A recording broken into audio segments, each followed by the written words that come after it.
paper. Anda jago bikin paper, tapi muridnya nggak benar, ya Anda nggak hebat. Anda bukan Sabiqunal Awwalun itu dulu nggak pernah disuruh bikin paper memang itu. Tapi apakah bikin paper itu haram? Ya, ini yang disebut meluaskan dakwah.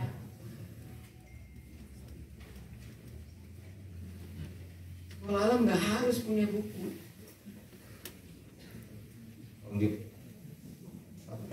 Bahan ajarnya alam. Tapi perlu nggak punya buku? Perlu. Karena mereka meluaskan. Maka silakan Anda kreatif, inovatif, punya gagasan. Cuman saya sarankan kalau punya gagasan harus siap diuji. Dan saya penguji paling sadis di sekolah. Biasanya. Karena sekolah alam itu punya standar, punya pilar itu namanya logika. Kalau Anda gagasan Anda nggak logis, pasti tertolak. Kita punya pilar akhlak. Kalau gagasan Anda tidak sesuai dengan norma Al-Quran dan Sunnah, itu tertolak. Maka harus siap diuji. Silakan buat gagasan, tapi harus siap diuji. Karena sekolah alam itu bukan sekolah yang jumlah. Nah, dari sekian refleksi yang sudah kami dapat, saya merasa teman-teman itu kan intinya ingin menerapkan di sekolahnya. Maka berpikirlah tentang in situ. Jadi jangan Anda copy paste yang dikasih Pak Hendy tadi kan Ciwidey. Wah, Anda pakai itu semua di, misalnya Anda bikin di sekolahnya di mana gitu, di pantai. Ya harus strawberry. Dan strawberry ini sebenarnya bukan Indonesia. Dulu kan ada strawberry sini. Dari Amerika strawberry. Ya berry kita lain berinya, bukan berry aja. Apa tadi arbe itu kan mirip juga. Arbe. Makanya dulu di sini katanya stroberinya manis. Sekarang jadi ini memang bukan habitat mungkin. Jadi nggak harus sama semuanya. Justru perbedaan itu buat saling sharing. Jangan gini. Jangan sampai orang sekolah alam itu punya pemikiran. Tadi kan Ibu senang banget dengan nilai-nilai Islam ya, persaudaraannya Islam. Jangan punya pemikiran begini. Baru Islami kalau kita bikin project itu dari pohon korma. Kalau jengkol nggak Islami. Itu karya ilmiah Sa'di.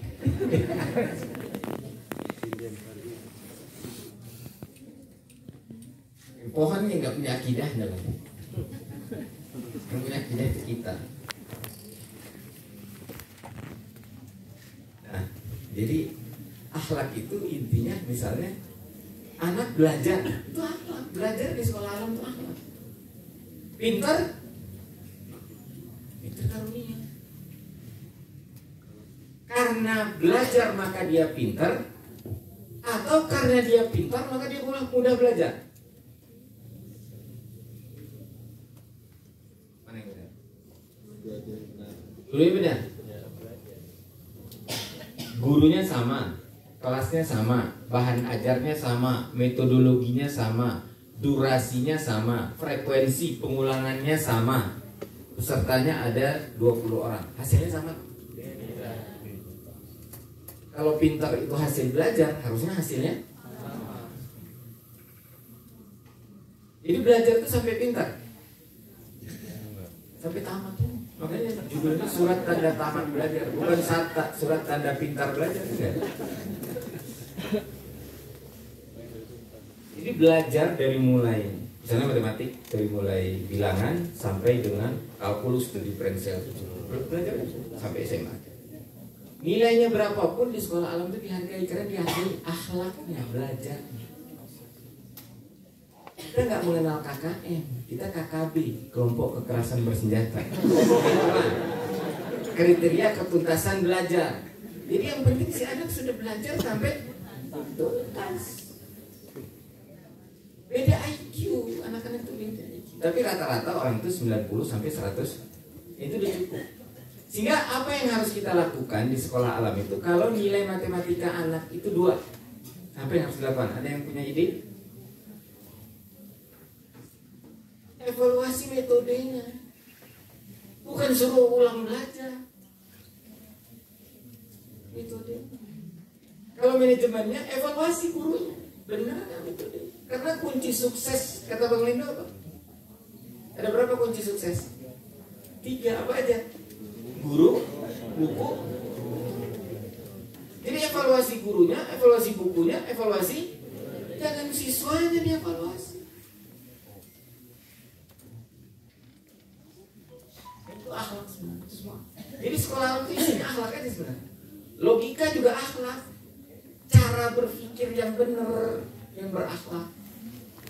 Jangan mikirin yang nggak benar.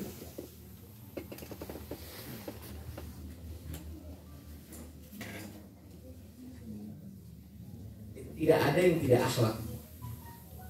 Makanya sekolah alam tidak pernah punya fokus akademik. Enggak pernah ada. Fokusnya logika. Tidak ada loh. Akademik itu misalnya 2 kali 2 sama dengan berapa kali berapa? Itu sama dengan berapa? Ya. Nah, logika itu begini. Kalau Anda mengajarkan 2 kali 3, Anda juga harus mengajarkan 3 kali 2 dan tunjukkan bagaimana prosesnya itu berbeda. 3 batu dilempar 2 kali sama 2 batu dilempar 3 kali. Sama-sama menghasilkan 6, tapi prosesnya. Nah, memahami proses itu yang logika. Kalau sama dengannya 6, nilainya 10, nah itu akademik. Fokus akademik. Sekolah alam ada fokus akademik. Kalau merdeka belajar masih fokus akademik, ya belum merdeka. Ya kita udah dari dulu merdeka dan nggak pernah mau diajar. Seandainya tidak diberi izin operasional, ya kita tetap mengajar karena status kita diridhoi. Bukan disamakan, bukan diakui. Caranya statusnya diridhoi. Kalau alam yang benar itu nggak mengajukan izin operasional. Tapi negara datang izin operasional Anda karena Anda benar. Kalau mau radikal, kalau nggak mau juga nggak apa-apa. Kan biasa sekolah bilang, tapi kan nanti kalau nggak ada izin operasional orang tua nggak mau mendaftar. Nah kalau orang tua mendaftar karena izin operasional, maka nama sekolahnya adalah sekolah izin operasional.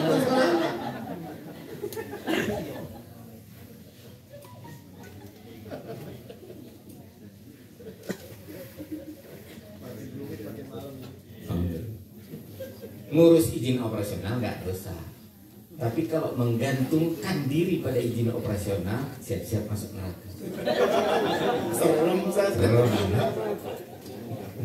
Ini dia kan, makin malam makin keluar taring pengujinya. Jadi saya setelah ketemu Bang Lindo semakin radikal. Saya sebelum ketemu Bang Lindo udah radikal. Ketemu tambah parah lagi deh. Bawa. Kemudian akhlak. Saya tidak akan punya waktu memberi pelatihan tentang akhlak, tentang metodologi, metode pendidikan akhlak. Bisa aja, tapi bukan di sini. Saya cuma kasih beberapa kunci. Tadi udah ya. Tulus, ikhlas. Ya, nggak usah rumit-rumit banget mikir tentang akhlak. Sederhana aja. Pokoknya apa yang di benak Anda itu akhlak, insya Allah benar akhlak. Karena Anda orang baik. Nah, kemudian akhlak itu kuncinya satu, nggak cinta dunia. Selama cinta dunia itu nggak ada akhlak, akhlaknya jadi buruk. Selama cinta dunia, akhlaknya jadi buruk. Tapi kan kita butuh rumah, butuh penghasilan, ya butuh semuanya. Nah, sekarang saya mau tanya, siapa yang udah nikah? Ngaku, ayo ngaku. Bu Keti langsung. Saya lihat yang Ikhwan Bu, ayo ngaku. Yang udah nikah nih saya mau tanya. Bagi ibu-ibu, suami penting nggak? Ya karena ada suaminya. Oh bapak, istri penting nggak? Karena mau nambah. Beda pentingannya. Kenapa?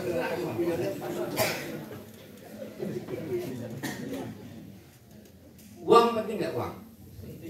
Rumah penting nggak? Busana penting nggak? Kendaraan? Allah? Berarti sirik dong. Penting semua. Semua penting, cuma yang satu lebih mana lebih penting, istri apa uang? Kan cuma beda lebih penting kan? Allah lebih penting, tapi penting. Istri juga musrik dong. Ya kan bener akhlak Anda, kan akhlak terhadap. Nanti akhlak terhadap istri, akhlak terhadap Tuhan beda tipis jadinya. Karena sama-sama istri penting. Saya mau tanya, kalau nggak ada istri mati nggak? Ya pentingnya istri. Hati-hati, hati-hati. Kan karena tadi refleksinya aku penting. Ya ini bab akhlak loh. Bab akhlak. Jadi kenapa dibilang penting? Uang. Kalau nggak ada uang mati nggak? Kalau nggak makan? Untuk makan perlu uang nggak?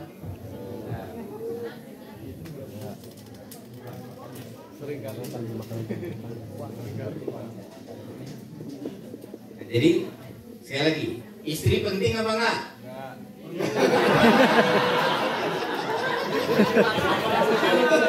Nah gini, kalau enggak kenapa mau nikah? Kalau enggak kenapa mau nikah?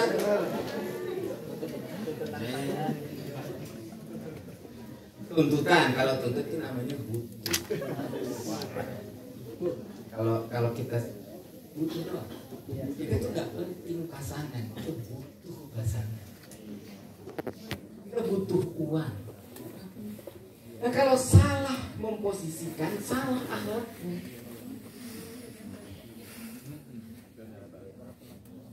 Sekarang pertanyaan berikutnya, menyayangi istri penting apa perlu? Penting. Jadi istri cuma perlu karena butuh. Ada yang sesuatu yang harus disalurkan, ya udah. Apa yang harus disalurkan? Kasih sayang. Cuma perlu aja. Gak pernah penting. Begitu juga suami. Bisa sirik kalau anggap suami penting. Kita butuh aja sama suami. Tapi menyayangi istri itu penting karena menyangkut akhirat.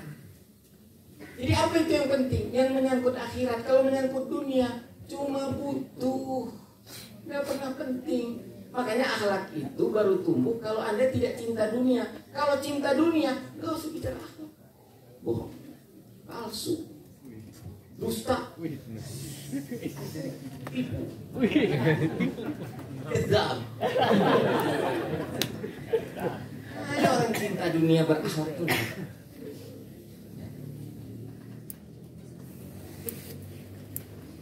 Karena akhlak itu tolok ukurnya akhirat.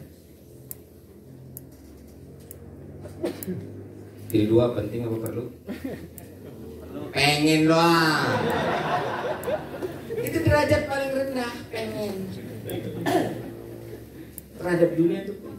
Nah, nanti kalau mau dipahami secara syariat atau fikih itu, yang perlu itu cuma mubah doang.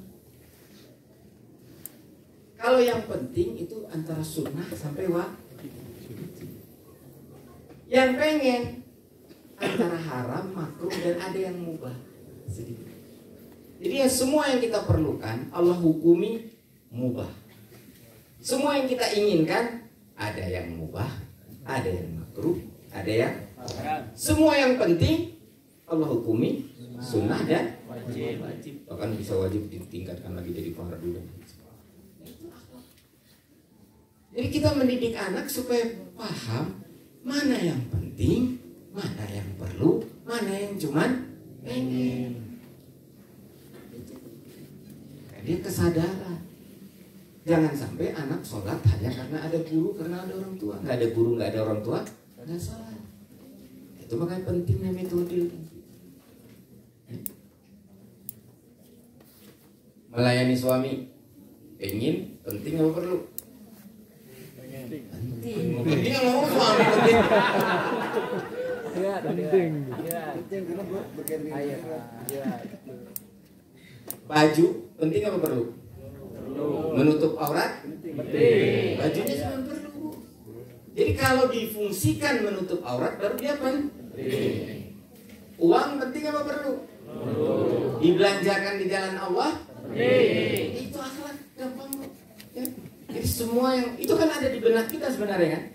Cuman Anda tentu tidak sehebat Anda, hebat saya dalam merumuskan. Cuma beda kemampuan merumuskan. Sebenarnya kita ini sama tukang becak itu ya sama aja. Saya coba deh naik becak, naik ojek, naik apa. Ketika harus cepat sampai, dia milih jalan yang lurus atau berliku-liku. Dalam geometri, dalam matematika, jarak terdekat antara dua titik apa? Tukang becak tahu nggak rumus itu? Tapi dipraktekannya nggak? Nah kita tahu tapi kita nggak praktekkan. Lebih parah kita, lebih tinggi tukang becak. Kita yang merasa lebih mulia dari tukang becak. Karena apa? Karena paham rumus doang. Tapi amalnya nggak benar. Sehingga akhlak itu bukan ilmu, tapi aktivitas perbuatan. Dan paham membedakan mana yang penting, mana yang perlu, mana yang cuma pengen. Pengen itu hawa nafsu. Dan dunia menarik kepada yang pengen semua. Maka tidak mungkin akhlaknya baik kalau cinta dunia. Maka doanya Allahumma, ayo bareng-bareng. Allahumma ij'alid dunya fi aidina wala taj'alha fi qulubina. Ya Allah, jadikan dunia di tangan kami. Jangan jadikan di hati kami. Amin ya rabbal alamin. Itulah logo sekolah alam. Demikian, terima kasih. Assalamualaikum warahmatullahi wabarakatuh. Waalaikumsalam warahmatullahi wabarakatuh. Terima kasih